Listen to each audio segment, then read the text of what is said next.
hung out with some friends or whatever, and one of my friends' house, and his son played basketball and everything, and his son got to talking a little crazy to me,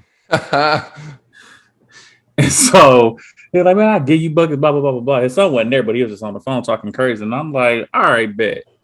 I like, "I'll be here tomorrow. I'm gonna pull up. Be ready. We going at it." And mind you, his son like 14 or whatever. So we playing 1-on-1. First of all, the rim only probably about 7 feet, right? Like, so it's not because he has a regular rim, but it just wasn't stand up anyway. Okay. So we playing. I beat him the first game like 11-5, and then we were going to a second game, and like I'm up 2-0, and I went to go like make a jab step move and blew my Achilles. Oh man. Like I grab a hold of him, and I was like, "This we over with. Like I'm done." Damn. Did it like hurt in the moment, or you just knew like something wasn't right? It didn't hurt at all. It was like it just got really really warm. Mm-hmm. So yeah, and like I felt something kind of snap a little bit, but it didn't hurt. So my boy's wife got me some ice, and I just put the ice on it and everything, try to keep it elevated. But yeah, I had surgery on Monday. Oh man, it's so crazy when you hear like everyone say that stuff. Like it doesn't like hurt necessarily. You almost are like, what the fuck was that? Like it's just like a weird, Like it's like somebody either like it's like somebody grabbed your leg and pulled you back, or it's like you almost kind of look back like the fuck just happened, right? Like it's weird. Oh man, that shit scares me, bro. I like every time I play basketball, I think about shit like that, like soft tissue injuries, or I think about Kevin wearing that shit and just like coming down and just like snapping my leg in half and just like, I don't know. It's just those freak incidents, man.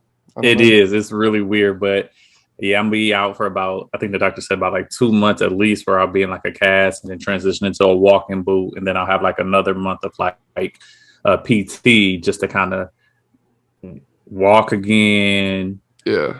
Just build up that stability and everything. So I got you. Yeah, it's a long recovery, but I'm sure you'll get there. Does it hurt now? Like, did it hurt after the surgery?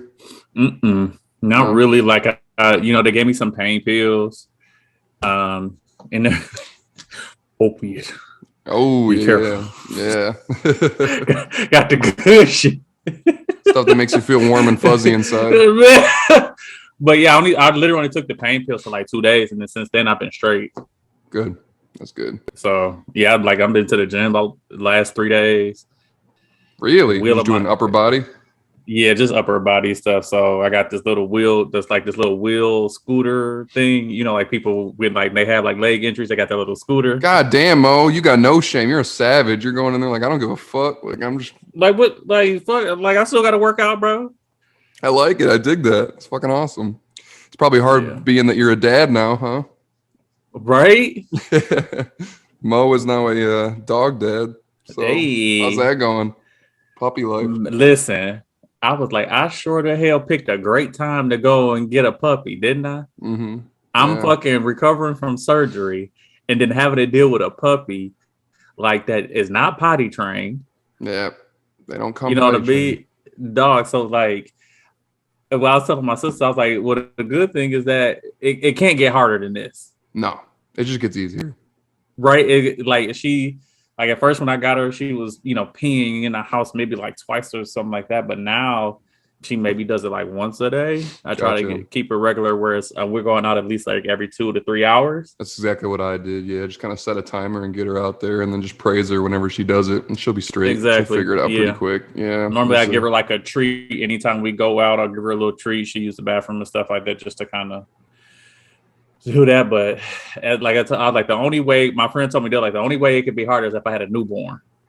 Yeah, I can't even imagine that, bro. Like after I got a dog, I was like a COVID dog, one of those things. I got a puppy during like quarantine when everyone was locked down, and it like made me think like immediately after like 2 months in, I was like, I could never, like I am nowhere near ready for a kid, bro. Like this is insane. Like this thing I can at least put in a cage for a few hours and like go somewhere. Like you can't do that with a human being. Like nah. Like Oh it's even man. crazy because like I got to get her a cage because once I start the job and everything, like I have to be in the office 3 days a week, Mm-hmm. and so um I have to like I don't have anywhere to take her, so I have to put her in a cage while I'm gone. But like even now, like when I go to the gym, I have to find somebody to go. Like, hey, can I drop her off so that way you Mm-hmm. can like watch her for a little bit while I go to the gym? It's just crazy. Yeah, man. It's I mean, that's good though. You want her to be around as many people while she's a puppy as possible. You know, you Yeah, don't want yeah, her yeah, to. It's the people that seclude their dogs from other people and from other dogs. That's when you get asshole dogs that they don't fuck with other people. So that's good. You want to socialize her, but I when you get the cage, just don't use it as a punishment because then she's gonna hate it. You know what I mean? Like that's got to be yeah. like her safe spot. Like punish her in other ways because I think that's what people make Nah. the mistake of like get in your cage when they fuck up, and it's like, well, then they're gonna be afraid. They're not gonna want to go in there when you have to Yeah, leave for no, the it's just day. be. So I think I'm gonna get it to the point. She just the only time I'll probably put her in there is when I just have to go, and hmm hopefully she just has that understanding. What's funny is that I think she's super aware about the fact that I'm injured right now, hmm and so like she's constantly by my foot. That foot that it has the cast and everything on it. She's always by that foot.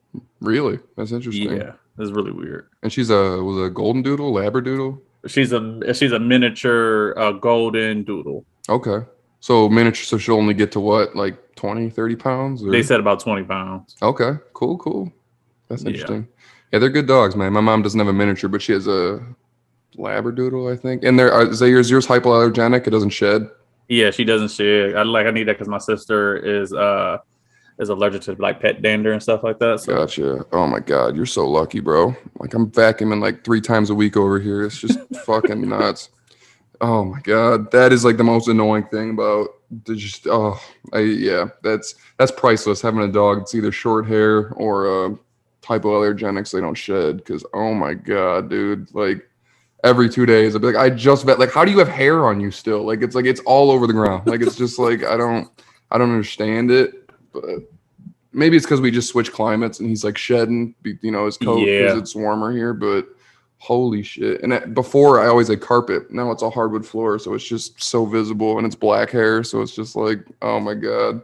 And I'm like a freak about that. I hate seeing just dog hair all over the floor. So that's yeah. like my main chore. But did you see that Pacquiao fight last night? I did not see the Pacquiao fight last night. Last night I was on a boat. Oh yeah, I saw you turning up over there. Mo's over here Yeah. with his fancy man hat on, button up, colorful shirt, jamming to Aretha Franklin. All right, I like it. Yeah. Mm. Yeah, but I did see the fight, but it seemed that just from the like highlights I saw, like it was a really good fight between the both of them. It's just the other guy was just super, he was sharper. He was just much sharper and just had better control of the ring, it just seemed like. Okay, yeah, I haven't seen any footage of it yet. I just kind of was on Twitter and stuff, like looking at like the round by rounds. People do like scoring and stuff. From like what everyone said, I'm gonna try to watch it tonight, but it seems like everyone was saying like Manny was busier, which he's usually busier because he's just throws so many punches. But everyone was saying he just wasn't as effective, and what was the guy's name? Ugas was just landing the more Yeah. like powerful, clean shots. So it's Yeah. yeah, that could be his last fight though. That's just crazy, And shout Well, out to I thought, Ugas because that dude took it on like 2 weeks' notice. So that's yeah, crazy. and came in and did work and definitely did work. But I thought they rescheduled the Spence fight. I would hope so because I was really bummed. Like I was gonna either pay for it or try to go somewhere downtown and like watch the fight because I Spence Pacquiao would have been awesome. But Yeah, I thought for some reason I thought that they were rescheduling it. Spence better hope so. It's gonna be his biggest payday of his career, man. That's Yeah. fucking, At least granted, it could have been just some Twitter stuff because I thought it was like rescheduled for like December or something like that. I hope so. That'd be really cool. That'd be, because he said something about him and Crawford, and I just feel like Manny's at a stage now where both of those are going to be mismatches, especially from last night. If he just lost by unanimous decision to this dude that took him 2 weeks on notice, I don't know. He's getting old. I don't know. I had to. He's getting old. He is old. Yeah. He right. is old. You're right. So again, I haven't seen any footage of it yet, but I'm gonna watch it tonight. It's I'm sure his hand speed's still there, but he's just like I don't know. Just the reaction time is just not the same. Right.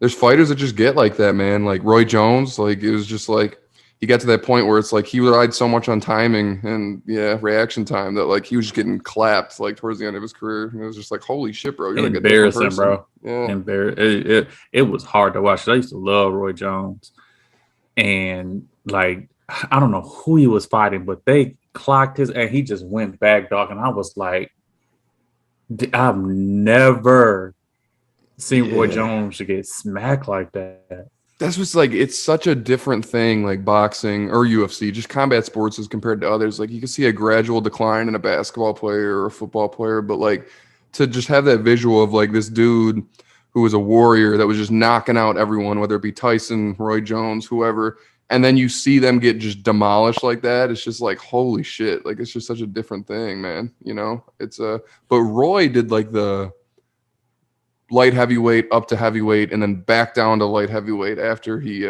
won the title. And they say that's like a huge, like that's going to fuck with your reaction time and movement and stuff like that. Huge. Like that's just not good for your body to do that. And it seems like he was never the same after he came back down because what was his dude's name? Antonio Tarver, I think the dude's name was. Yeah, he just clapped him, and that was like his first loss. And after that, he was like never the same. I think that was. I was just like, what the fuck, bro? Yeah, that dude came in like crazy too. I remember like the ref in the ring was like, "Is there any questions?" And the dude like took the mic, was like, "Yeah, I got a question. Any excuses tonight, Roy?" And like just like from the jump, the dude was just like, "I'm gonna fuck you up." And, but I don't know if this is Manny's last fight. And whether it is or it's not, like, is he, obviously he's an all-time great, but is he up there, like, top 5 for you? Like, where do you have him historically? Man, is Manny Pacquiao top 5? I don't know about top 5. I mean, I think he's easily top 10. Top 5, I think he's on the cusp of it. Okay. Yeah, I mean, it's I don't think there's because anything there's so that he many can do. boxers, right? Yeah, like it's just, and plus I don't like what can he do right now in the stage of his career to change that? Well, that's the thing. Like, if he would have fought Spence and won, that would have been like, what the fuck, bro? You know what I mean? Like, that would have been huge. I don't see that happening if they reschedule it or if he fights Crawford. But yeah, nothing's gonna diminish it, right? I mean, like 8 division world champion. No one's ever done that. You got to think like that's fucking crazy, bro. The dude came in at a flyweight, so he was fighting maybe 110. I think the limit's 110, maybe 112, and then he went all the way up to super welterweight, which is like almost 150. So it's just like he fought as like from a boy weight all the way up to like a man's weight. Just still kind of small. 150 is not that big, but still, you know, like that's huge. I mean, but for his size, because he only 5'6", right? Yeah, that's pretty solid. 8, so he's a 12-time champion, I think, in 8 different divisions. I mean, we'll never see another Manny. And like he just has that weird style of. I always thought it was weird because it seems like his hands were always so low, and I think he was so quick that he got away with it. But it was always weird to me. He'd kind of fight with his hands low, and then he'd come in and just throw punches and bunches and get back out. He just come in, throw punches, and get back out. He just fought so unique, and it's. I don't know. Like you just said, it's so hard because there's so many different boxers. I don't know if I could it's hard to put him at a specific rank, but he's definitely one of the greatest ever. And he's beaten some of the greatest ever. I mean, De La Hoya, Cotto, Margarito, Shane Mosley. Yeah, the dude's, he's a beast, man. Yeah. There was actually a period there. I think like his prime was like 2008 to 2010. He had knocked out like De La Hoya, and then Ricky Hatton, who was like at the time considered one of the greatest fighters in the world, and then Cotto. And that's when, to me, like Pacquiao's frenzy was like at its all-time high. People were like, this dude is a fucking animal. Like he's just knocking out everyone, right? And that's when the bell started or the door, everyone started knocking on Floyd saying like, you got to fight this dude. And obviously we didn't get it until like 2016 or whatever, but it was, there was that period there where everyone was, those are the 2 best. And we were just waiting for them to fight. But I wish that would have been a sooner fight. They were both kind of old when they fought. Yeah, they were. Like them in their prime, that would have been because just how offensive minded Pacquiao is compared to like how defensive minded and spectacle that Floyd is, and in their prime, that would have been a fucking show, dog. It really would, man. Because that fight does not really live up to. That was kind of a boring fight. I mean, Floyd won, but it was just, you know, he just played it safe. You know, grabbed him, you know, jabbed him, moved around. It was just Floyd did what he does best. Right, definitely. He avoids getting hit and hits when he needs to. Yeah, he is a master at it. So. He is, bro. It's like he'll just like dodge forward and land one and then get out and then move to another pocket of the ring and just like, come on. Like, did you see the punch that who was it that got into a fight in a duel practice and Antonio Brown? And no, it was on opposing teams. I think it was the Browns. Who was the Browns scrimmaging with? Fuck, I forget, but like dude from the Browns threw a right or a left hook, and like dude like ducked that boy like real serious. Somebody commented like, "Damn, he over there taking lessons from Canelo, ain't he?" The way he ducked that punch, like they was really throwing hands in these practices. It was hilarious. Was his helmet on though? That the dude threw the. Neither of them had helmets on. Okay, you ever see that and you're like, why the fuck would you throw a punch with someone? Like, bro.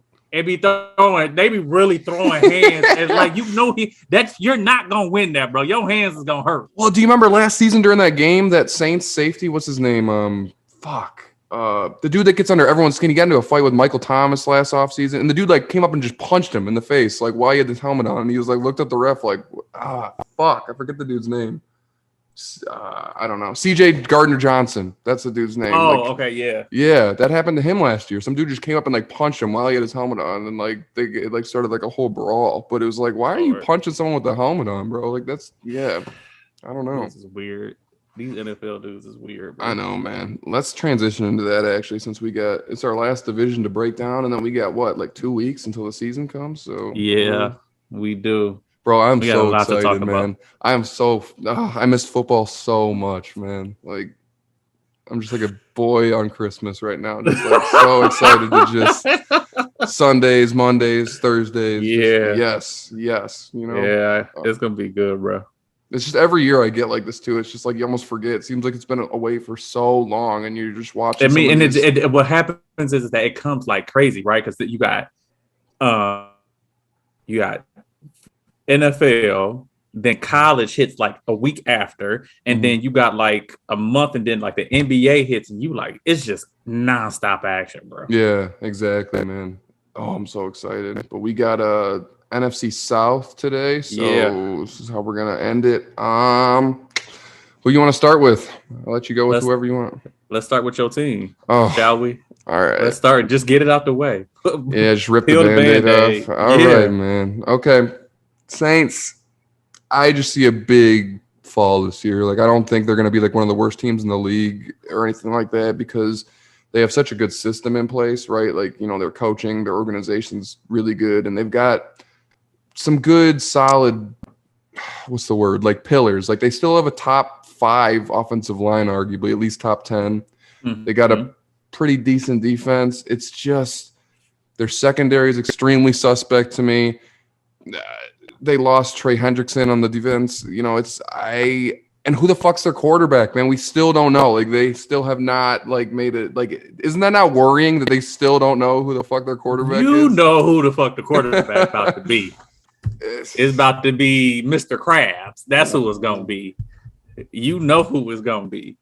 Stop playing. All right. You know it's gonna be Jameis, bro. The thing is that Jameis gives them an opportunity to do everything that the coach wants to do as far as from an offensive standpoint. He gives them that. And then Taysom can still be in that same fucking role that he was when Drew was there, right? Which is, I think it could really work great because it can throw defenses off, especially when you doing the third down gadgets and shit like that when he come into it. Or even you could surprise some things and throw them in there on first down. That's what I was about to ask you, bro. Do you think they might incorporate that even more and make it like a quarterback by committee? Like he's in every 4 or 5 plays instead of every 1 in every 10 plays type thing? Yeah, I think, like you said, you do it every maybe like 4 to 5 plays just to kind of like mix, keep the defensive guessing. Especially I think it could be, so keep the defense guessing and everything, but you still have Jameis there to kind of run the offense and still be able to. I think what Jameis just provides, especially just from like a deep ball situation, that just Taysom can't do. So, but I think if you add Taysom into Kamara in that backfield, it's just so dynamic that it's hard to kind of game plan for it, and so it can still be effective. Like you said, it'll probably be where he gets, every 5 plays or so he gets in and they got something for him. They may run back to back plays where they may have him throw the ball, but they're not good. I said at best they'll get 9. I had 9 to 10. That's where I'm at too. I don't know. That would be interesting though, man. Have we ever seen that in the history of the NFL? Like a quarterback by committee, like 2 of these dudes are kind of going in and out. Like that would be very interesting to see because defenses have never had to deal with that before. Yeah, Like I don't think you've ever really. You saw it as spurts before they completely just transitioned to somebody with Kaepernick and with Mahomes and stuff. Like you saw some of that, but not for a full season. So that's why I think it could be effective. I honestly think it could be effective to where they can surprise some people. And maybe I think at max they could get to like 11 because outside of Tampa Bay, the rest of that division is weak. For sure. Honestly, at least for me, I think should be 4 easy wins for New Orleans. That's what I'm thinking. So I think at max they can get about 11 or 12, but I'm gonna shoot around that 9 standpoint. But they could because they got really good. I mean, I don't know what the situation is with Mike Thomas, but if he comes back and he's back to who he is, that's still a top 5 receiver, bro. Definitely, right? But that's the thing. It's like he's not coming back until at least week 6 because dude decided to have surgery in June. Like what? Why didn't you have a surgery in fucking on New Year's? Like what were you waiting for? And that's that. So there's been a little rift there because they said that publicly, and Mike Thomas is pissed about them saying that. But I agree. What were you waiting for? Like he was getting other opinions. Yeah. Okay. Whatever. But why wouldn't you want to play? Like it just seems. I mean, I'm not in his position. I'm sure he get paid either way. That's why he don't give a fuck. I guess, man. That's just. I hate when I see that, and obviously I have more of an emotional connection because it's the Saints. But like when you see a dude for a couple seasons just ball out, and it's like, okay, this dude has the potential to be like an all-time great player, and then they have like this just bullshit come into the picture, and now it's like team drama. He's injured. He got surgery. This, that, that. It's just like, oh my god, dude. Like just. Do what you need to do to get out there and play, man. Like you have like all-time great potential. Like don't waste it, man. That's all I gotta say on that, man. Yeah, it's tough. I mean, they're gonna need some help. Like you said, that losing. I mean, they lost Janoris Jenkins, losing Emmanuel Sanders was hurtful. I mean, biggest loss I think is just them losing Drew Brees and having that locker room camaraderie and stuff like that, and that true leader. Yep. And then losing Jenkins as well. They just the leadership. So it's going to be interesting who kind of takes over. I mean, which I think it'll probably end up being who's the defensive lineman. Well, I mean, they still got Cam Jordan and Marcus Davenport. Right. So they'll probably take over that leadership, but just from the offensive standpoint, I don't know. Yeah, it's going to be interesting, right? Like you said, they lost Emmanuel, so I think Traquan Smith will probably slide into that second receiver role. Mm-hmm. And we don't know. Like people are speculating that Mike Thomas is going to get traded. So it's like I don't know. It's just going to be very interesting to see how that plays out. But I'm with you. I think when a 9-10 win season isn't horrible. I mean that's a pretty for them that's mediocre. But that's still a competitive-ish season. I don't think any team's gonna go into a game with New Orleans and take it lightly. They got no. I mean they have weapons. Yeah, you got to respect the weapons that they have, right? So they'll figure it out. I don't know, man. Yeah, I just think they're gonna be a very middle of the pack team this season. But all right, and then I mean we'll go to the champs last, but the other 2 teams, man. Okay, we can start in Carolina. Who was their quarterback? That's one Sam Darnold, right? Or is he injured? I don't know what's going on with that dude. But don't get me wrong, I like Sam Darnold. I think he could be pretty solid and everything, but bro, do they have do they truly have an offensive line that's gonna give Sam Darnold an opportunity to really kind of be good and Pro Football Focus ranks their offensive line 30th in the league, so That's all I gotta say on that, bro. Like, You know what I mean? So it's gonna be like he in fucking New York again, yeah. right? And what Like is C-Mac supposed to do with that? Like one of the worst offensive lines in the league. Like, how can you get anything going when you like they're just letting everyone through? Like, I don't. so it's gonna be really tough. And then like, do you like who do they have? I don't even know who the fuck is their receivers, They got bro. like Robbie Anderson and David Oh Moore, just yeah, two very. They're like those little skinny speedster receivers, but yeah. they're not like game changers, really. You know, so I I I don't just know, man. I really feel bad for Christian McCaffrey because I think he is. I think he's better than what people are giving him an opportunity to be, but he hasn't been in a situation for him to be successful, bro. No, definitely. You know, and their defense is very mediocre at best. They have a decent, It's line, but they do not have a good defensive secondary. I think that ranks towards the end of the league as well. Yeah, it's not going to be good for them, bro. I've get 4 wins at best for me. That's where I got them. you and I both, bro. I put forward myself like it's. I don't think it's going to be a good season. And Christian McCaffrey, I don't even have like. How do they have him ranked as the number one running back, bro? That's what I'm wondering too, because my fantasy draft is next week, so I'm like in prep mode right now. But shout out to me. I'm returning this year, returning champ of my league, trying Hey, to run call it it back. out. Team Call it Wheezy F out. baby. That's Call it right. out. Mm-hmm. But But like, I'm like doing research, right? And I'm thinking the same thing. Everyone's got C-Mac. Like, if you get the first pick, everyone's like, you take Christian McCaffrey. But I'm doing this research today for our pod, and I'm like, they have one of the worst offensive lines in the league. Like, how can I rely on that? Like, that's like he's just. I guess maybe my league is points per reception. Excuse me. And I know he's gonna right. get a So lot of like yeah, dump balls yeah, because their plays right. are gonna break down. But like, still, like, I But don't. I would look at like I would look at like a Dalvin Cook or a Kamara if I'm going to like Yeah, my eyes are on Kamara, man. That dude's gonna be a huge part of that offense. But yeah, man. 4 wins is where I got It Carolina, just man. That's and then their twin over there, Atlanta. I don't see that is just they're an interesting team though, right? Because like their offense has so many weapons. Even though Julio's gone now, I they love watching them on offense. did you But see that clip that Calvin Ridley was going up against they had to do a practice and I forget who the corner was, but the corner is pretty nice. And I'm talking about he put a fucking move on his ass. I did see that. Yeah. Did you see? And I'm like, and the crazy thing was, it wasn't like it was bad defense. He No. guarded him like the first 2 moves he guarded, but just that last one, bro. Yep. Yep. I love seeing like good route Like running Ridley like is that. nice. Yeah, he is, man. Kyle Pitts should be nice. Their third receiver, well, now their second receiver since Julio's gone. Gage, is that his name? He's pretty good too. Mm-hmm. So Yeah. it's And just their offensive line is horrible, and their D is like the worst defense in the league. So it's like, what do you do with that? And then they picked up Harmon from the Lions. They picked up Harmon. They picked up Mike Davis. They got some good pickups, but just their defense is gone. If they can, this is the thing with Atlanta. Like everybody knows Atlanta's gonna get you probably like 20 points, right? Mm-hmm. They can easily put up 20 points.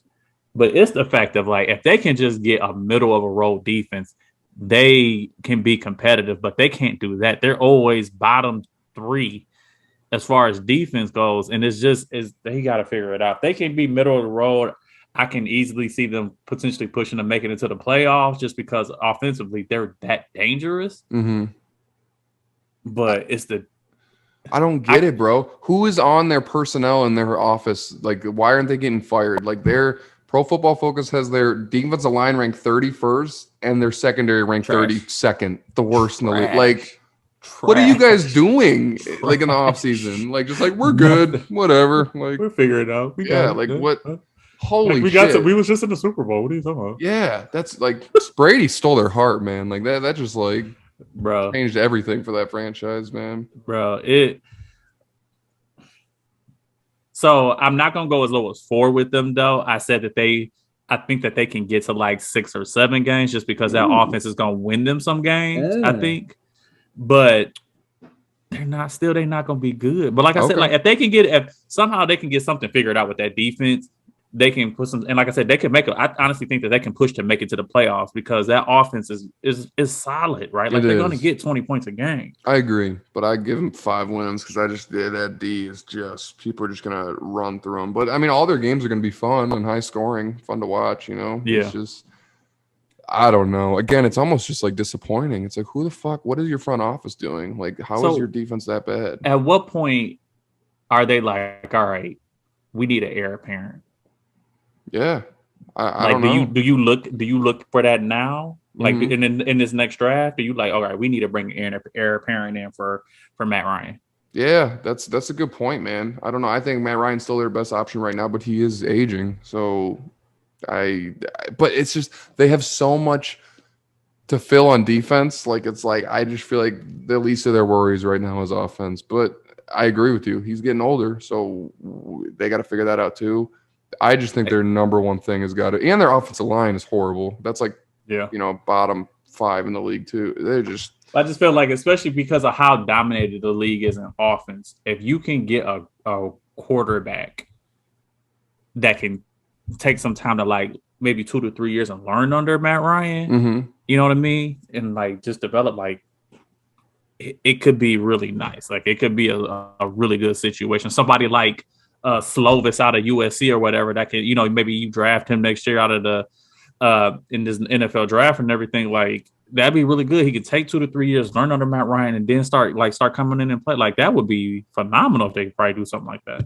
Yeah, no, I'd agree with you. Yeah, I think it'd be cool if they could, find one in like the 2nd or 3rd round, and just have him learn under Matt. Because Matt is, over the last 20 years, he's, one of the, I don't want to say greatest, but he's been a really good quarterback, over the last 2 decades. He'd be a great person to learn under, great talent, great mind. It's just so hard when I look at that team. I'm just like, I don't even know what you prioritize because there's so much. You have great receivers and the quarterback's good, but like after that, it's like you can literally look at anything and be like, and like I almost feel like they got to take an approach where the Lions are doing, where they're like, all right, fuck it, we know we're not great overall, but if we can be good in the trenches, like we can start there and then we can build out, right? Because if you can get a good offensive line, your offense doesn't have to be completely great, but that's going to give you time. That offensive line is going to give you time to at least try to do something, right? And then on the defensive end, if you can get pressure, which we saw in the Super Bowl, right? If you can get pressure, that offense or that defensive line is doing what it can do. It makes everything easier on everybody else. So I think they have to start there, is building the trenches. I agree. I'm a huge supporter of that for any team ever. If I was a franchise owner, that would be my first step easily. Because you're just building like a good foundation, like a solid block. Like if you don't build around that, everything else could just fall apart. Any given off season, like if someone leaves, then it's like, all right. We literally saw it come out during the Super Bowl, right? Like you take out 2 of the better offensive linemen because of injury in the Super Bowl, and look what happened. They got destroyed. They did, man. That was just bad, bro. That was such a disappointing Super Bowl, man. Like, I mean, I'm sure like Brady fans loved it, but like I just like it. I expected just fireworks, right? Like just on both ends, and it was just Mahomes just running for his life, and still making plays. That one throw where he was like sideways, man, bro, he was literally in full Superman mode, slinging the ball, and dude didn't catch it though. Yeah, it's just like bad, he was still making plays, running for his life, bro. Yeah, I don't know. It would be so cool to see them rematch this year, and the Chiefs actually be able to. I feel like we need that. Yeah, that would be fucking cool. We need that's the one thing that I love about the NBA that we don't get with the NFL a lot of times is getting those rematches in Super Bowls, right? Like we got it with the Warriors and the Cavs, right? Like we got those rematches. We got those rematches with with Lakers, Celtics, the Lakers and the Celtics, or the Spurs and Pistons and the Spurs. Yeah, you know what I mean? Like just being able to have like those rivalries and stuff like that. Like the Heat and the Spurs, that was cool, man. You know what I mean? Like just having those repeat teams, like it's not fun because like it gives the sense that people are like, well, it doesn't it's not fun because it's always the same teams, but it's like when you get those, it helps to kind of build that rivalry, right? You Yeah. kind of see the adjustments, like so. That's why I like about the NBA that the NFL we don't always get those rematches. Why do you think that is? Like, you just think it's harder on any given year, and there's so many more variables for an NFL team to make it to the Super Bowl? It is because it's the thing is, and that's was why like they had this argument a while back where it's like which is harder to do, win an NBA championship or win an NFL championship? Oh, that's not even. And it's NFL. Yeah, and it's NFL easily because it's one game. Mm-hmm. So you have to be on your shit. And the whole playoffs is just one game, right? Yeah, you know what I mean. So all it takes is just for that one fuck up, that one game where y'all just not on y'all shit, and it's done. Yeah. Whereas it's the same thing as like it's harder for, I would say at least, or there's like, look at March Madness because one game. So there's like these teams that just go off and they go on these runs, and the best team doesn't always win. If you have a best of 7 series, the better team's probably going to win. Yeah, like it's just, right. So I don't know. It's tough because like I like seeing it too. It was cool those 2 years that Seattle made it, and I was like, okay, this could be like a dynasty. But then they were like done after that. Like it's crazy how that works. Because you got to start paying those guys. Mm-hmm. Chiefs seem to have it figured out though. I mean, they're on track to go to the 3rd one this year, almost 4th. They almost made it that first year Mahomes took over. Fucking pre-snap penalty. Jesus, whatever, bro. Yeah, my God. But Brady's the only one that the Patriots are the only ones that really consistently just continued to make it year after year. They'd usually take years off though. I don't think they ever. Well, his first 3 was the 3-peat, or it was like 2 out of 3 or 3 out of 4 or something like. Yeah, something like that. But I mean, we had some rematches with them and the Giants. That were pretty good. We just, like you said, it just NFL doesn't happen as much, and I kind of wish that it did though. Yeah, that would be really cool. I think the Chiefs are kind of holding it up on their end, and I don't see any real resistance. Like, I mean, we're gonna go talk about the Bucs here in a second, but it's like they should easily win the division, and then who's competing with the? I mean, obviously Green Bay. There should be, other teams are going to step up this year that, were injured last year. Like, hopefully the 49ers are, a contender again. Gonna be there. The Rams are going to probably be there. The Rams, yes. I agree. Like, it's. But I want to see that rematch. So there's 2 games that I want to see in the playoff. Like, I feel like we have to see that Green Bay and Tampa Bay game. Yeah. Like, we have to see that in the playoffs again, bro. Like, that needs to happen, right? Mm-hmm. And then, if we can, we need that Tampa and Kansas City game. But I would not be mad if we got a Green Bay and Chiefs Super Bowl. That'd be cool too. Dog, Mahomes and Rodgers. They play so similar. Like, they have such a similar style of game. Oh, that just thinking about that, like, I'm getting excited right now. Like, it would be a fire ass Super Bowl, bro. It would, bro. But I want the Saints to win the Super Bowl. So what if they're just like amazing? What if like they do like bring in a quarterback every other play? Teams have no idea what the fuck to do, and they're just like running through this fucking league. I'd buy a Jameis jersey. I would be the biggest Jameis supporter. Oh man, that'd be awesome. I don't think it's gonna happen. No, it's not gonna happen. You can dream though. Let's get into the reigning Super Bowl champs then over in Tampa Bay. There's really not much I have to say. Like, it's just they did what needed to be done. Right? That's literally what they did what needed to be done. They brought everybody fucking back. They like, shit, let's run this back. And then they brought in Giovanni Bernard. Yeah. Yeah, and I've heard Arian say he's going to be a big part of their run game, like a big part of their offense. So like they did what needed to be done, bro. Granted, everyone's a year older. Yeah, none of them are like. It doesn't seem like any of them are on the decline. So like that defense is still going to be serious. When have we ever seen that? I mean, maybe we have, and I just, I don't look through depth charts every year, but like all 22 of your starters are back. Doesn't that sound like unheard of? Like, that sounds like there's no way. It's insane. Yeah. That shit is insane. That's never happened, especially when they're all up for like, new contracts and shit. Right, exactly. Never, bro. I've never seen anything like that happen before. They probably got really like chips probably just fell in good spots because I think they were able to like franchise tag Godwin and stuff like that. Whereas like he'd probably be one they like in other situations they would have lost because like he would have wanted more, But I don't know, bro. Like there's nothing really to say about them. The rest of the division is pretty weak. I could see the Saints taking one game from them, maybe. If not, they're winning all 6 of their division games. Like there's no way the Falcons or the Panthers are beating them. I don't think. I'm gonna call this. I don't think it's the Saints that's gonna take a game from them. You think the Falcons are gonna beat them?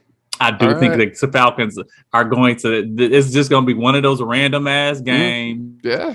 And I don't even know if they have. Do they have like? It's going to be one of those games though where like it's probably going right before like a bye week or some shit like that, and they fuck around and like Atlanta put up like 40 on them. Okay. Like, dude, I feel like it's going to be one of those games, bro. I'm not going to even argue with you there because it's just like. My voice of reason says like obviously the Bucs are way better, but you have games like that every year in the NFL. We're just a random ass team. Like they got to win a game somewhere. That they shouldn't be. It shouldn't even be close. No, yeah, I got you. Right, but I just feel like it's gonna be.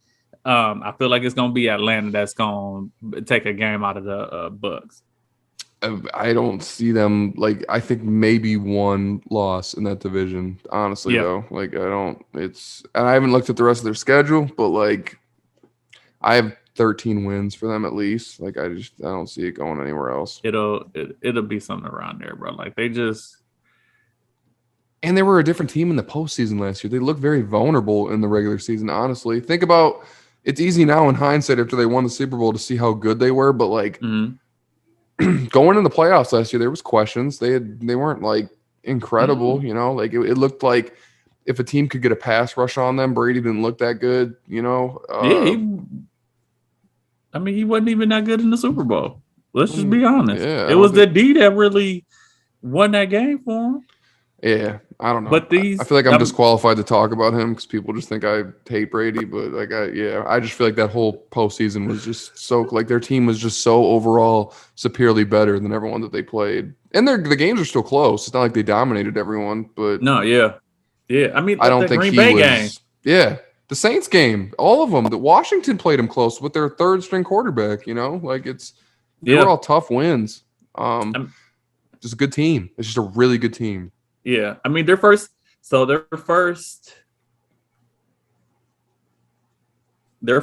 games. So they had the Cowboys, the Falcons, and the Bucs. Or sorry, the Falcons, the Cowboys, and the Rams. That Rams game will be tough, but the first two they should probably win. Cowboys defense is trash. Falcons, I feel like they'll get them that first game. But that Bucs I think that's a Sunday. Oh, that's Sunday midday. But that game is gonna be. That's gonna be a good game. That's gonna be and it's at SoFi Stadium too. Is that in California? Yeah, that's in Rams Stadium. Okay. Yeah, that's gonna be a dog ass game. I don't know if there's a team I'm more excited to watch than the Rams. Honestly, like I'm never really a Stafford fan when he was here, but like just to see now with the weapons, with the good team, like what is he gonna do? Because he obviously has arm talent, Yeah. So that's what you're saying. Like that's the team that you're most excited to see this year? I think so. Obviously, I'm a huge Saints fan. I'm watch all their games, try to, but other than them, the Rams, it's just gonna be just so interesting to see. Just how that works. Yeah, for sure. And they're just so talented, top to bottom. So I mean, they're a dog ass team. I want to see what my guy Lamar does. I literally was gonna say, I know you love the Ravens, man. That's like it's just they have everything is there for Lamar now, right? It's there, like the defense is still there. You got the weapons. Now you just got to go out and prove it, bro. He's bound to have a better season than he did last year. He kind of had like a not as good of a season last year as he did the season before. He didn't have a great season. I mean, he still rushed for 1,000 yards and had COVID, but like I feel like he has to. It's tailor made for him to just show the fuck off, bro. Mm-hmm. I agree, just man. Show out and then go and get that 40 million. Get that 40 million a year contract. You know what I mean? Yeah. Like, did they pick up? I don't remember. Did they pick up another receiver in the offseason?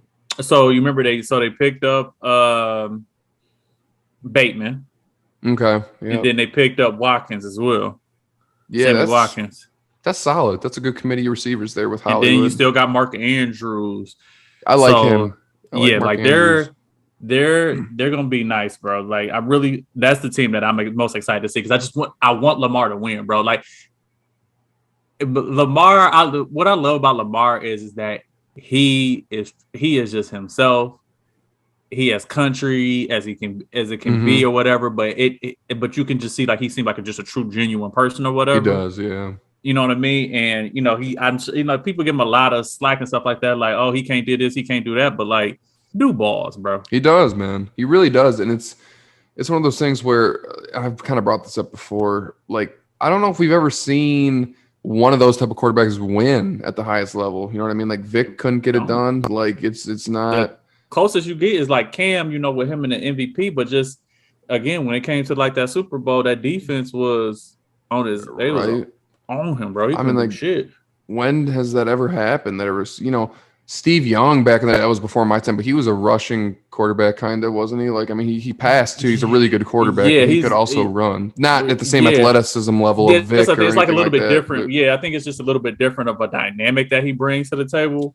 And what's so crazy, and they were talking about this on Get Up, where it's like, what the Ravens are going to do, but you can't stop it. Like you can't catch him. No, you definitely when he gets like that top speed going, like it's just like what do you do with it, man? If he is level with you, you've lost. Mm-hmm. Yep. Like once he is level with you, you're not catching him, bro. He's gone. Yeah, you almost got to put a spy on him, just someone that's just shadowing everything that he does to try to. But even then, because who's your spy going to be? A linebacker? No linebackers catching. He about to dust and dudes run like a 4.5, 4.5. Like you're not catching him, dog. What's nuts too is he was one of those dudes.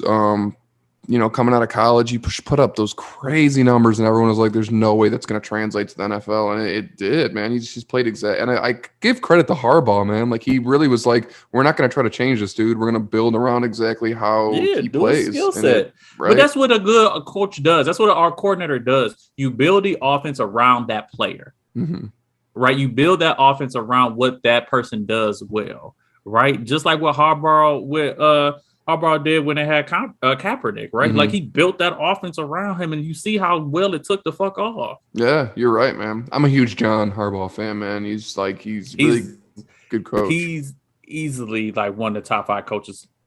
I agree. Easily, like in the NFL right now, he's easily top 5 for me. I agree.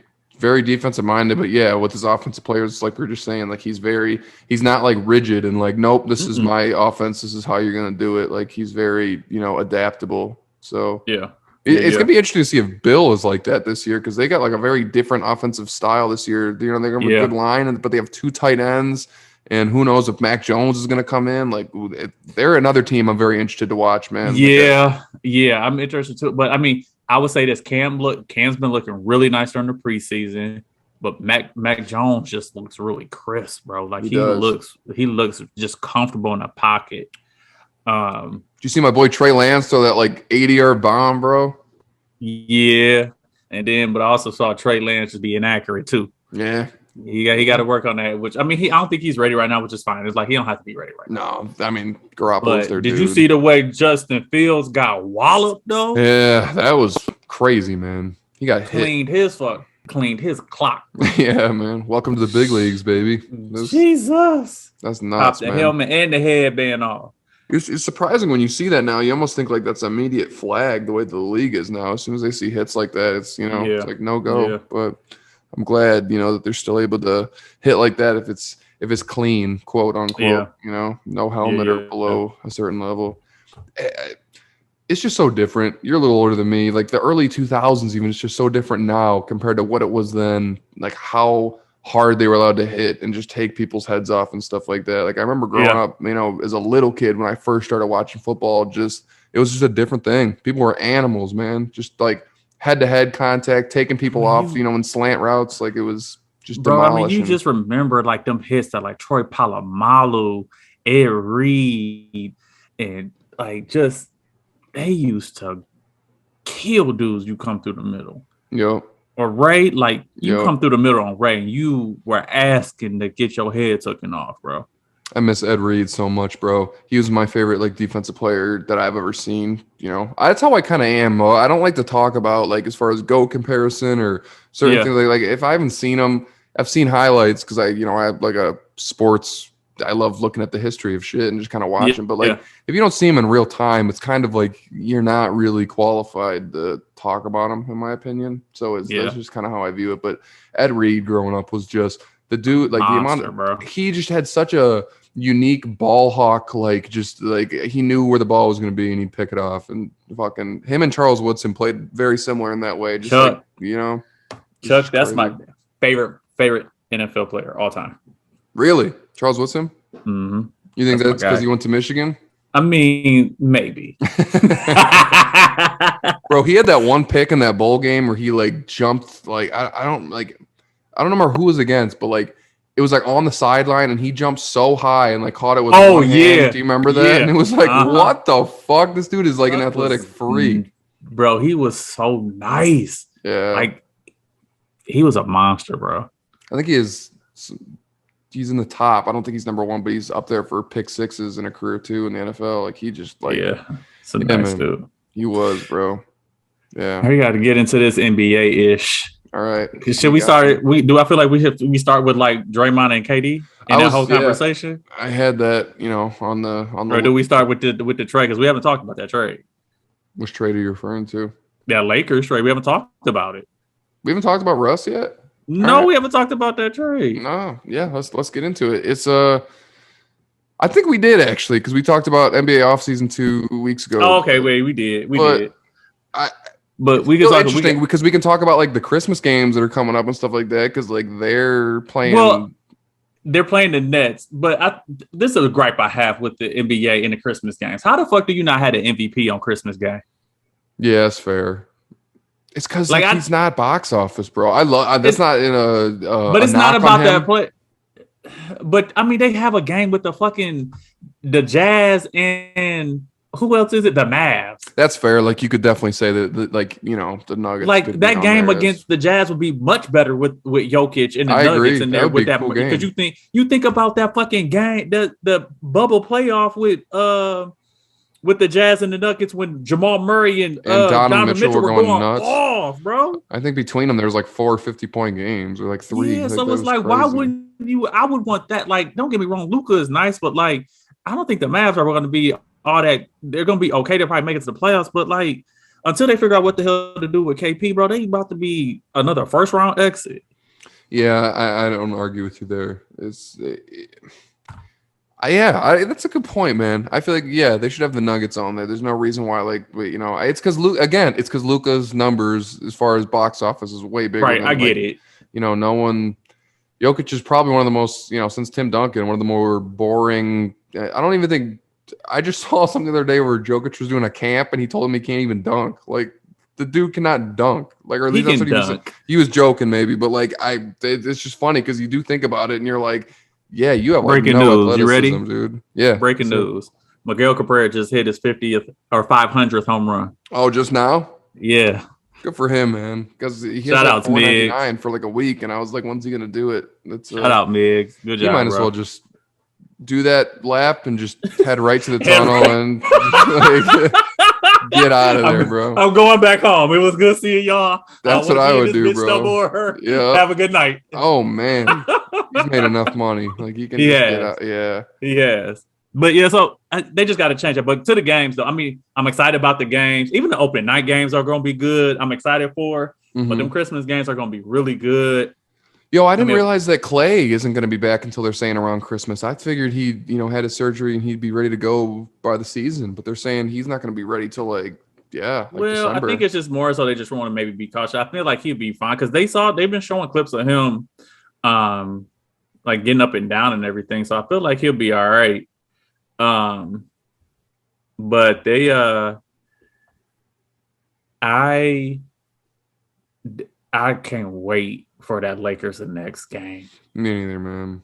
It's just going to be, there's so many, even though some of them are older, just the older stars, even like Carmelo and Blake Griffin, just that are now role players, but it's just, household names. Mm-hmm. Oh man, that's going to be a good, I can't, bro. I am fucking excited about those games. It's just going to be nuts, bro. Really even opening night, It's the Nets and the Bucks Yeah, on exactly. ring ceremony. Like what?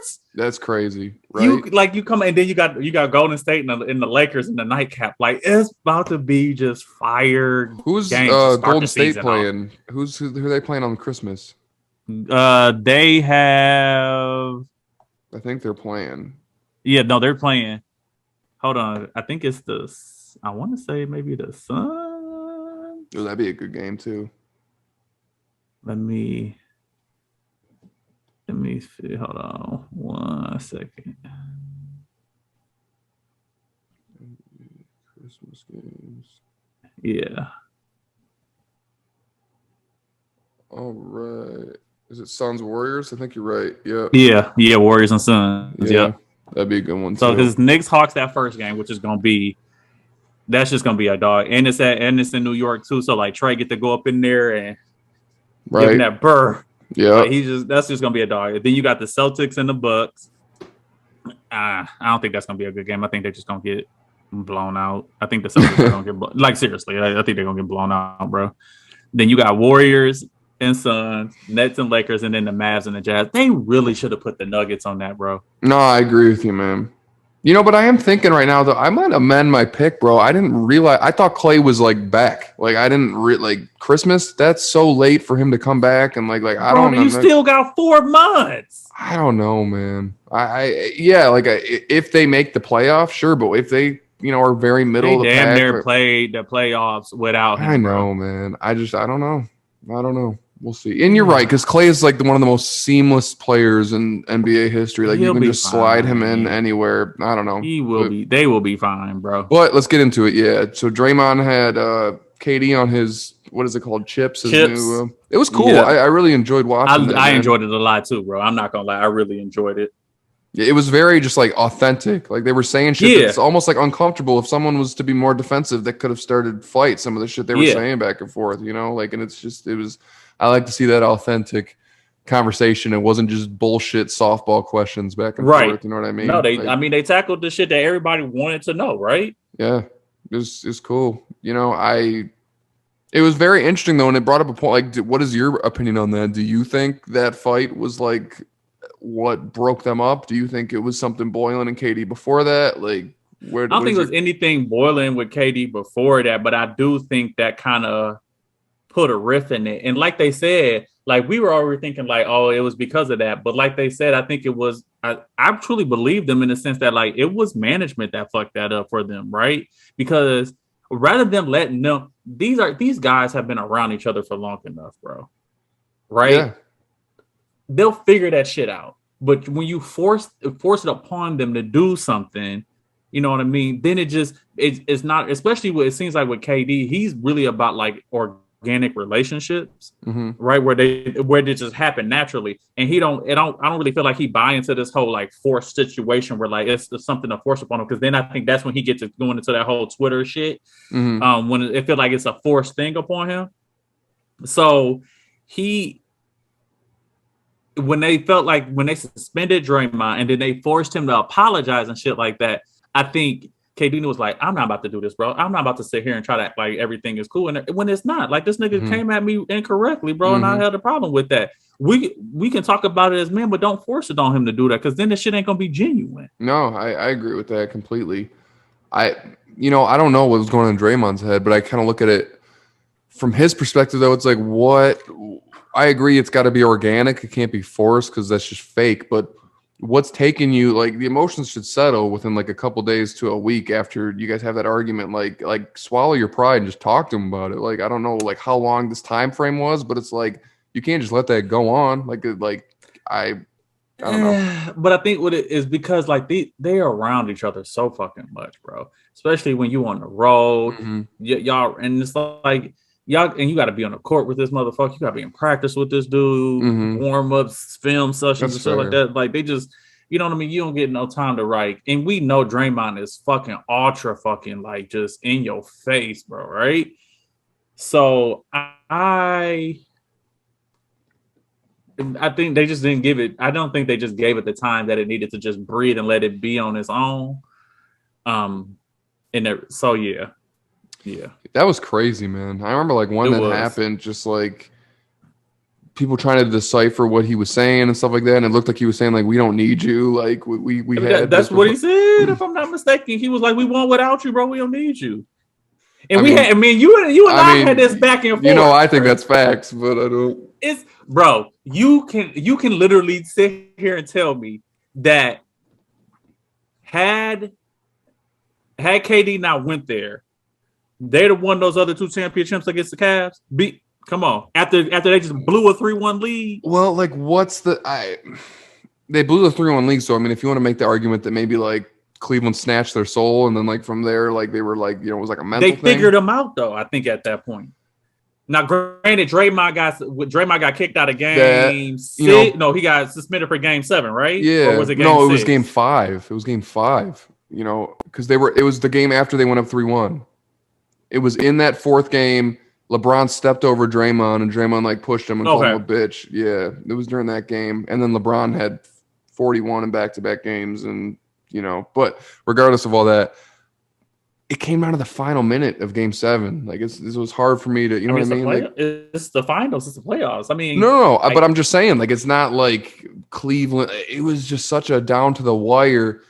The thing that makes me the most mad about it, and I'm over it with Kate, like, you know, I don't let it, and I want to get into another topic with this after, but I'm not going to let it, like, Katie, it doesn't affect my opinion on him as a player. Like, I think he's the best player in the world, right? But it's just, what bothered me the most was how competitive that was. Again, it came down to the final minute of game 7 of the NBA Finals. They lost the year before. That trilogy game would have been, or that trilogy series, the final year would have been so fucking amazing. And then as soon as KD got there, it was like, and he said it in the interview, he was like, we knew every night we were winning. Like, it wasn't even a question. Like, and when he said that, I was like, bingo, motherfucker. Like, you guys were just so better than everyone. But that's not his fault, though. He made the right decision for him. Yeah. Again, that's the thing with the whole, like, he didn't break the law. He didn't do anything that was against the rules. Sure, you're definitely right. He definitely shifted the fucking paradigm, right? Yeah. To where it just wasn't fair. That's all I'm saying. I get that. But again, it's not his fault. Like, if any other players in that situation, I guarantee you they're like, fuck. That team does look good. For sure. And they can afford for me to go there. Yeah. But it was more for me and I was young at the time, and even into recent times, mainly because James Harden came over there and that pissed me off. But, like, you know, I probably said some things about KD that weren't the nicest, but as a person, like, he seems like a great dude. He does a lot of, like, you know, charity work. He seems like a very authentic guy. And I think he's the best player in the world. I was just so bummed that we were going to be robbed of, like, that competitive third, you know, trilogy fight, like 1v1, like, this is the rubber match. Like, you know, there was excuses the first series because Kyrie and Love were hurt. There was excuses the second series because Draymond got suspended and Bogut got hurt. People forget about that. Bogut and Iguodala both were, you know, hobbled.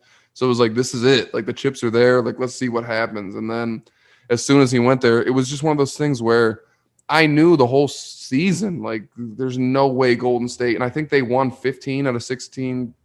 They lost, like, one game in that whole postseason. I think it was to the Cavs in, like, game 4. They went up 3-0. They did. They won 4-1 that first one. Then the second one, they won 4-0. Yeah. So it's just. You sure? Yeah. They went their second season together. Portland didn't give them any games in that first one? They swept through the West. Yep. And then, so that's 12 straight. They won 15 straight. And then Cleveland beat them in game 4. And then they won in game 5. It was the second season that was actually kind of definitely a little tougher. Yeah, it was definitely a little tougher. Well, at least when they got to the Western when they got to the Western Conference Final, because that's when they almost lost to the Rockets. Yeah, that was a good series. So I mean, like, I get your point there because me and you have talked about that before, and you've made that point. That was you know, but I don't know. It's still hard for me when I look at what Golden State was in 2016 to say that they couldn't have beat that Houston team. Like, I don't know about that. The 2016 Golden State team, up until KD coming the next year, was still one of the greatest teams I'd ever seen. They were so good on defense, moved the ball like no team I'd ever seen, and obviously just Steph and Clay were just on another level. Like, it was just like, it was scary because I was a big LeBron fan, so watching them in the finals was so nerve-wracking. Every time they had the ball, it was just like, they're gonna score. You know what I mean? Like, it was like any shot they put up, like, they're gonna make. Like, it's just it was so crazy to watch. So I just have a hard time thinking that like LeBron, especially after coming back, LeBron going like, bro, we're good. yeah. Like we'll figure this out. We're good. So yeah.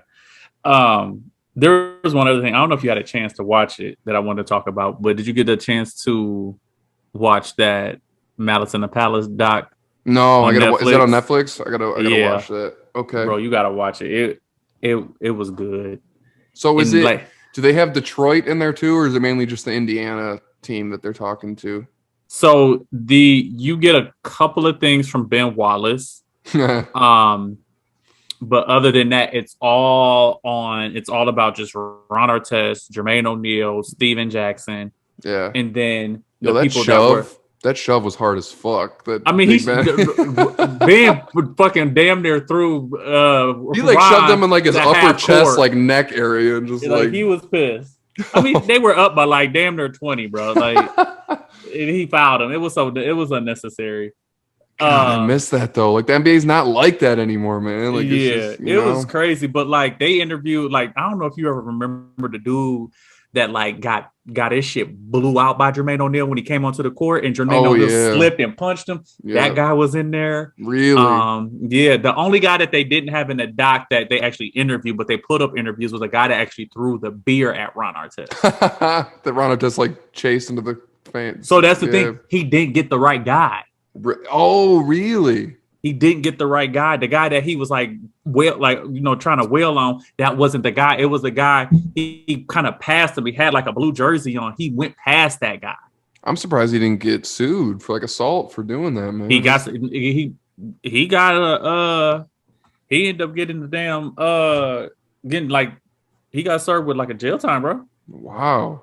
Yeah, I gotta watch that. That's pretty crazy. It was pretty man. good. It was a really, really good doc. But what I appreciate about that doc, because especially during with news outlets during that time, it was all on the players. Everything was the fucking players' fault. Like these thugs, these savages, look how they dressed, just going in on these players or whatever. Threw a right? beer at him, bro. Like what? And that's what they didn't understand. Because like the only thing was what made it worse is because David Stern at the time, with him being a commissioner, he just immediately suspended Ron for the rest of the season. I think Steven Jackson got 25 games. Jermaine O'Neal got 25 games. But, they all had to go to – I think Jermaine O'Neal went and fought for his reinstatement and everything so he can be reinstated. So he didn't face any charges and everything.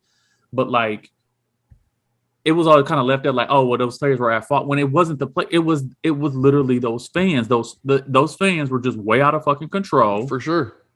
You know what I mean? Because had that guy not threw that beer, it never would have happened. No, I totally agree. I think they're both responsible. Like I like Ron Artest is responsible for running into the fucking would I have done it? Yeah, probably. Like I'm not saying, but like he human, bro, and you got to realize like Ron Artest he's from Brooklyn. Yeah, exactly. You're not gonna punk him. And everybody knew Ron, bro. They said this in the doc. Ron Artest had a therapist that traveled with them to all their games. I didn't know that. That's funny. And he even admitted it. I remember watching the doc. I don't know if it was like All the Smoke or whatever that Steven Jackson doc that he had, or not the doc, but the podcast he has, where Ron was. They were sitting there talking about like Ron used to come into halftime and take a couple of shots of Hennessy and then run back out on the court. So he out on the court tipsy. Damn, man. And they used to smoke pot all the time, like before games and stuff like that. I remember them talking about. Yeah. You know what I mean? So like Ron was already, he even said it during the doc, like he was like, I wasn't completely just mentally stable. Yeah. And like, he was like, I did things to try to help with that.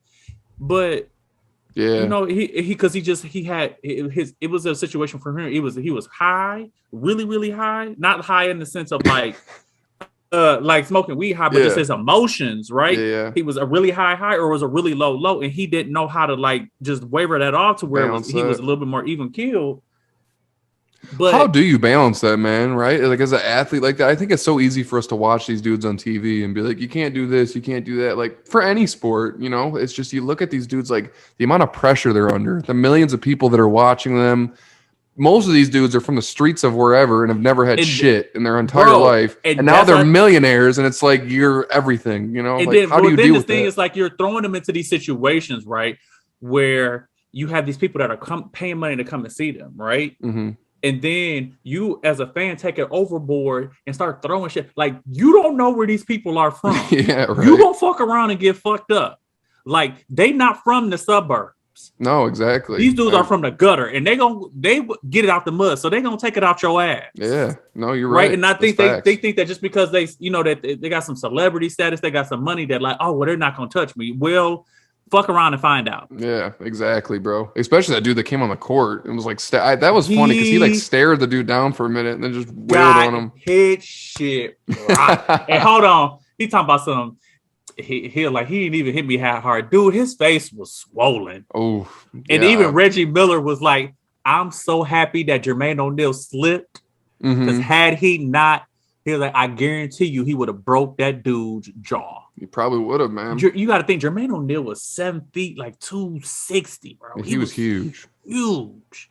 What's crazy about that is as they're all leaving too, people are just pouring shit like on their fucking heads, like popcorn, pop, everything. Remember, somebody threw a chair. Yeah, that was just a bad display of fucking sportsmanship all around, man. That was just on Auburn Hills. Yeah, right, man. When was Auburn that? That was after they won the championship, right? Probably like 2005. That was It was so it was still 04. Oh, okay. Yeah, that's interesting, man. Yeah, I gotta watch that because I didn't watch that live. I was fucking like 6 years old when that shit happened. But watch that doc and we have to have a conversation around it for sure. Did you see what's her first name? Sha'Carri Richardson, the sprinter? Yeah, we gotta talk about that too. Yeah, man, that's too bad. I mean, like, I don't know, like what I really expected. I don't know a ton about track and field and sprinting, but like I just from what I had seen in the Olympic trials, I was like, all right, she's gonna come back and whoop that ass. But clearly she's gotta kind of gain that ground back because it seems like she's a little out of it. So me and my friends are kind of having a back and forth about it, and I'm like, she'll be fine. Like, I think you and I both know this as like being people that play sports or whatever. There's a huge difference between being in training shape and being in competitive shape, right? We see it all the time with NBA players, right? Like when they coming off the off season, they've been training and working out and like crazy, right, to get in shape. But it's nothing like game shape. Yep. It's completely different, right? Well, it's the same with track. You could be on the track, you could be running and everything, but it's nothing like actually getting in the box and competing against somebody else, right? Yeah. It's just a different level. And so you got to think she's been off for probably about a month and a half, almost 2 months now, where she hasn't been in competitive training shape. She's been more in training shape. And those girls are just coming off the Olympics. Yeah, exactly. They've been doing it, right? Yeah. Yeah, so they've been in this. So it's like, I didn't expect her to come out and I didn't expect her to win the race. I figured that she would probably finish maybe fourth or like third because. But were you surprised that she came last? Because I was surprised that she came last because she had been posting sub 10 times almost all season. Yeah. Right. So it was kind of surprising that she performed that bad, but I think at the same time, I'm not going. That's the worst display that we've seen from her. Yeah. Right. But other than that, bro, and like she's been performing really well. So she had a slip up and she didn't perform to everybody's standard. But like, I feel like she also needs to be a bit of a break. Like, she lost her mother. She lost out on going to the Olympics. Like, that's some tough shit. And everybody, like the whole entire world just zoned in on her, right? Because of the marijuana situation. So it was like, why does everyone keep saying her biological mother? Have you noticed that? I'm like, it's her mother. Why the fuck does, like, every time they bring it up, they're like, yeah, she lost her biological mother. It's like, well, because she didn't have a relationship. She didn't have a relationship with her mom. Gotcha. Okay, she but grew, still, her grandmother raised her. So her mom. It is weird. Like, but I think it's just them kind of establish the type of relationship. Because I think you add that in there, then you're like, oh, okay, maybe she just didn't have a relationship with her mom, like some people may have expected. So yeah. Every time I hear that, I'm like, can you fucking stop saying that? It's her mom. Whether they liked each other or not. Yes, exactly. It's weird as fuck. You're right. I'm going to lunch with my biological father today. Like, you didn't need to add that, but okay, that's cool to know. So you're adopted. Okay. You're a weirdo. But yeah, it was surprising to me though. I didn't expect that, but I didn't expect her also to. Man, I've said this before. Jamaica just breeds these fucking sprinters, bro. Like, what a like. Bro, it's the weather though. And I'm not even. No, I'm not joking. Okay. I'm serious. Because you ever notice? When have you ever seen a sprinter from a cold country or a cold state like perform well? Nah, You don't. Ain't no Russian sprinters out there kicking ass. That's for sure. You don't see it, bro. It's just not a. It's not a thing, right? But it's because they can train outdoor all season and they in that warm weather, like your body just performs when it's warm or whatever, right? And so when you get those slow twitch muscle fibers, they just get kicking. And yeah, I mean that makes sense, right? Speaking of that, have you heard this shit? Like Usain Bolt and Tyreek Hill are just like going back and forth about like racing each other in a 100-meter dude. It's I did not.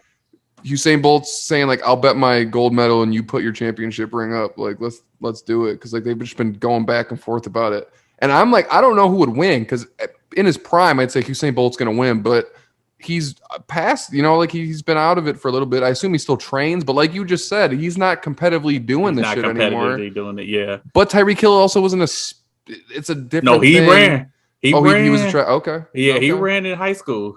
Yeah, he definitely ran in high school. Like I have no idea who would win that. That'd be very interesting to see. Yeah, they've been going back and forth on Twitter saying like, let's do it. So my thing is that the historically this is what Bolt is not a good starter. So Tariq would get out on him, but it's like once Bolt gets to start just stretching out, I think he would start to just eat up the track.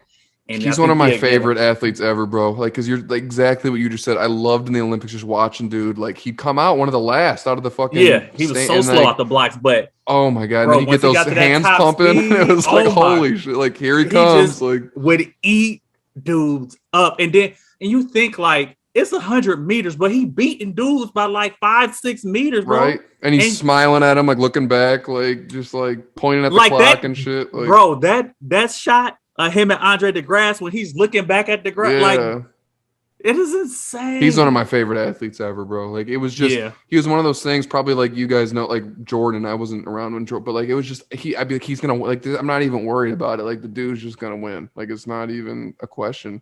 Even that last one, bro. The fact that he did it 3 straight Olympics is just like who does that, man? He's definitely the greatest sprinter of all time, bro. Like, yeah. And it's weird. You would think a sprinter is like a Tyreek body, right? You wouldn't think of some dude that's really tall. He's got that long, like looping stride to him. Like it's very interesting that, and he's built like a brick shit. The dude is ripped up, dude. He's huge. It's just crazy. Tall and just the crazy thing was he wasn't good. He really wasn't that good when he first came on the scene. He wasn't good. Then he switched coaches and he switched his diet, and then just got it eating, bro. Yeah. And then. Shout out to fucking Sydney McLaughlin.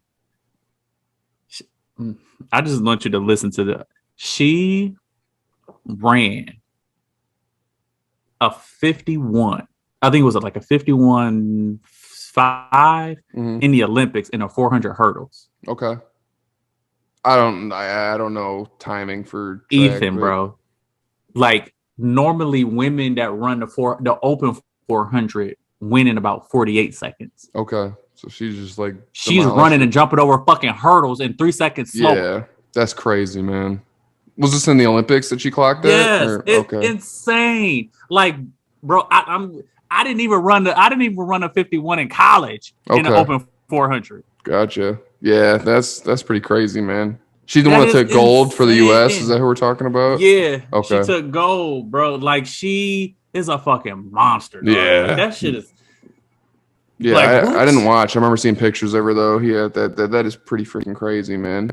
We had a lot of like good champions just from like so many different. I saw like this post on Facebook of like all of our gold medalists, and we had dudes that were like just these country dudes that were like shot put. Oh yeah, the shot putters. Did you see what, bro? He threw that bitch over 70 fucking. Yeah. What? Yep. Isn't that crazy, man? Like to launch a fucking metal ball over 70 fucking feet. Yeah, it's crazy, man. You know what's weird, bro? And I saw this on Joe Rogan. They were talking about this. That's for those obscure sports like that. That's got to be the weirdest high. Like that dude, for example, he's a professional shot put. He just won gold. I don't think he makes money from that outside the Olympics. Like, so, like, what does he go back to his regular job at wherever, like AutoZone? No, he's a professional. No, he's a professional track and field athlete. But does he like make So he doesn't have like another job on top of that? What? He don't need to. I wouldn't think people with like that or like the weird one, like curling and shit like that. Like I thought they'd have to have like second jobs. Maybe like, curling, but like shot put, it's a staple in track and field, right? So that was a bad example. But like some of those weird obscure sports is what I'm saying. Like that's got to be a weird high to win gold. They make money off of like every event that they go to. If they place in a certain thing, they make money off that. Just that's like fair. Any track and field athlete. Yeah, they high jump, long jump, javelin.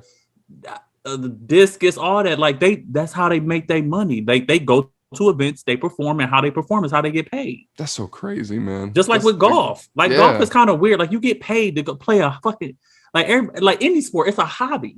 Yeah.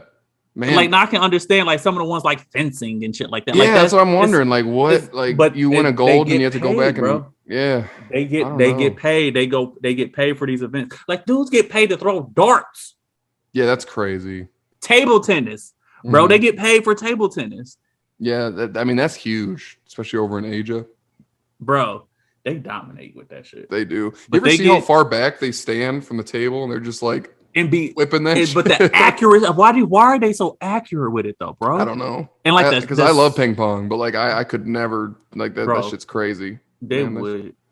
They serve and I'm like, I don't know what you want me to do. Yeah, man. Because it's coming at you so fast, like. You can't even like put much pressure on it. I feel like because it would just go flying past. It comes back so fast. Mm-hmm. Yeah, like I saw one dude. So he hit the ball with some top spin, and it bounced, and it took the guy like almost out of the picture frame. Dude caught it off of a split and hit it back over, and I'm like, how the fuck did he? Yeah, it's nuts, bro. Seeing those like big volleys like that, it's like it's absolutely insane, man. Just the hand-eye coordination alone.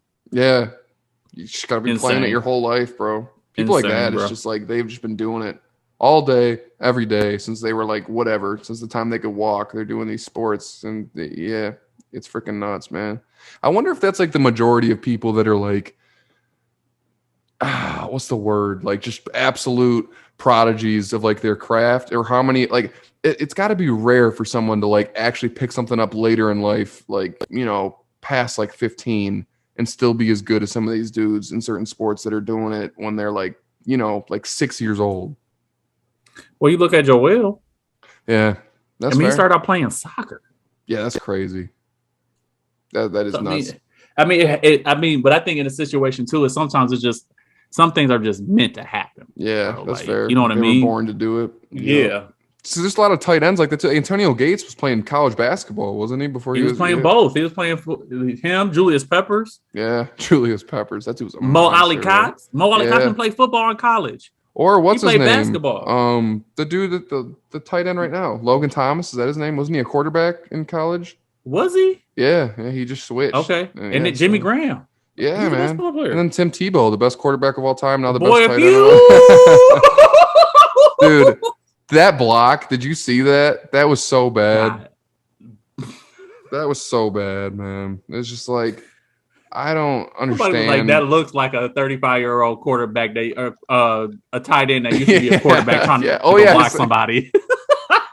That was just pathetic, man. Like, I'm glad Herb did that though. Like, and he shouldn't have got the shot in the first place, bro. No, I mean, if you're another player on that team that's busted your ass, how are you looking at this dude like you don't deserve to be here, man? Like, at all. I mean? Like, absolutely crazy, man. I don't. Yeah. And then fucking Skip Bayless is over there just defending the shit out of him. It's just that dude drives me fucking crazy, man. I can't with some of these people.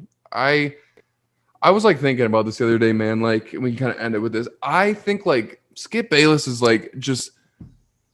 It's just such bad journalism and such bad, like, if that's what you want to call it, just like sports writer. Like his ethics behind what he does. I hate how much he takes it personal. Like, it's like, if you want to just objectively talk about these people's games, but when you're talking about like, he has weak character and he crumbles under the clutch situation, this is like, are you a psychologist? Like, do you talk to these people? Like, you're just, this is all just shit that you're just making up. Like, and the fact that he makes millions of dollars off this because people watch it, but it's just like, oh my God. It just drives me crazy, man. It drives me fucking, it's like, show some respect. Like, that's one thing that bothers me about Skip is like, And I think he thinks that he gets a pass because he's been doing this for like 40 Yeah. years, right? And he's well respected in the industry. But that's what I appreciate about him compared to like Stephen A. Is that like Stephen A. calls shit for what it is, but he doesn't like pass judgment. Like the only person I really see him pass judgment on is probably maybe Kwame Brown. But other than but other than that, like he really doesn't pass too much judgment. Where Skip does. And he Skip really made a career off of it, bro. I mean, yeah, like and that's the thing that kind of bothers me about Skip sometimes. It's like you take shit way too far. I you know totally what I mean? agree. And then I feel like he just intentionally tries to be an antagonist. He does, man. He really does. And it's like, bro, like the shit that he be sitting there talking about, like telling Dame that he's not clutch. Yeah, I don't understand. It just got to be just for ratings because I don't. Just look at his career, you know, and how much he's just bashed LeBron. Like, this is my thing with Skip. It's like you've never seen Skip. Whatever you want to put LeBron at, Skip has him as like 8th or 9th all time, which I think is ridiculous. But even if that's the case, like you have spent your this LeBron's whole career every day coming on and just shitting on this dude. When even if he is the 10th best player of all time, he's one of the greatest basketball players that's ever lived, and you haven't spent his career appreciating it, bro. Like every day you come out and you've got some. My thing too is he's the 10th greatest player of all time, even an everyday all-star, like a DeMar DeRozan, like just someone that's like an all-star, right? They're going to have games that are really good, and you should the next day be able to come out and just be like, yeah, he balled last night. He balled, yeah.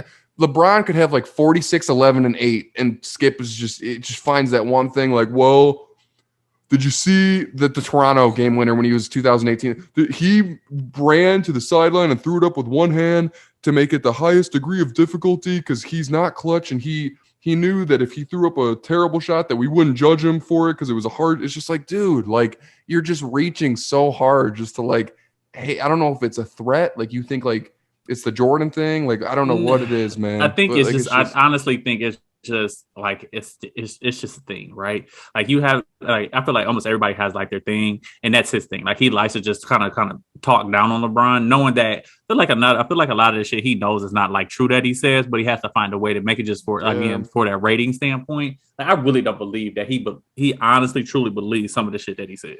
That's what I wonder because like I've thought like it's not possible, bro. But then I've thought like is he that much of an egomaniac? I mean, he could be, bro. That he's just convinced himself. Like because I don't know, like I don't understand his thought process. Like as an objective sports fan, even though there was a period where I just could not stand KD. If he had a great game, he had a great game. There's no part of that's like, well, he's a bitch and fuck him. I mean, even like, now, you like KD. I don't fuck with KD, but I'm not gonna say that he's not the greatest player right now. Like, he's the best player. It just drives me crazy, bro. I just watch him like how, and I hate that like it's rubbed off on Shannon a little bit, bro. Like I feel Shannon go do that for KD to try to like overcompensate for Skip doing it to LeBron. And it's like, no, man, like this is not good journalism. This is not how we should objectively criticize or analyze athletes. I don't bring clutch in their mentality into it. Like then also too, I feel like they bring up like the most minute shit ever. Right? Yep. They really bring up some of the shit that you be like, bro, what the fuck are you talking about? Right? Yeah. Right? Like they'll talk about like what was it? I think Skip had mentioned something about LeBron. Like he talked about how like people have said this shit before. It's like LeBron always looks to make the pass first and stuff like that, but it's like, but it's the right play. Yeah, you bringing up the most minute fucking thing, bro. Right? Exactly, man. And like, you've been studying this for 40 years, but they're professional athletes. Like again, like at the end of the day, you should probably submit to like they probably know the game better than you do, man. Like I don't like KD. Literally, what isn't that what KD said? And that what's the name? Like that he had a whole spit about like the media and everything. He was like, I just got to the point where I realized that they don't know what I know, and so ain't no sense in me going back and forth with them about something that they don't know nothing about. They can't. All they can do is speak from a perspective of seeing it. I'm doing it. Yeah. Right. Like he's actually out there doing it. So I see this completely different than how they see it. So they can't tell me shit. That's a good point, man. And like, I don't know, because I obviously wasn't around back then, but like to me, it's like, at least in this era, like Skip Bayless started that as far as like this criticism of players and basing everything off of like their mentality and like, oh, he's not an animal when it matters, and like, you know, he folds. And I have never, like, before him or after him, like, I don't. Maybe you've seen it, like. There was obviously back in the day, like Magic Johnson dribbled the clock out, right? And people were like, you know, he froze or whatever. Like, but like, I don't think there was ever narratives that sports analysts would like constantly follow someone with, like, yeah, well, he's not clutch. Like, who fucking talked like that before Skip Bayless? Yeah, I don't think it was a situation where it was because sports media wasn't as big as it was. Yeah, now, that's fair. Right. And you weren't able to kind of shape these narratives around players. So, yeah.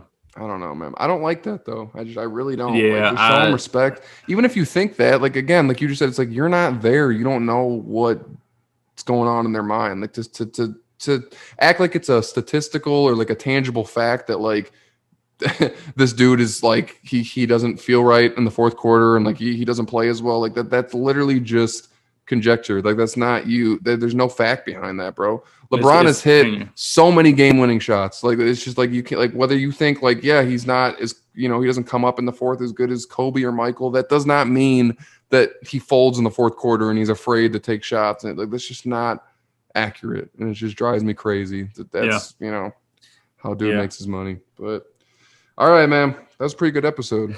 I enjoyed that one. That was fun. So we'll when we get back to it next, we'll have to break down, like we were saying, the individual ratings of these dudes for the NFL going into the season. Oh, look at that. What's Kofi? Is that her name? Yep. She was pretty quiet, man. She wasn't making much noise during. She don't say anything. Was she just chilling by you during the episode? She just be by my feet the whole entire time. That's awesome, bro. Yeah, my big boy's over there somewhere. He like, what up, though? Yeah, he's about to come over here and knock into the desk. He's like a bull in a china shop. But all right, Mo. Well, you have a good rest of your weekend, man. We'll get back to it next week. Yes, sir.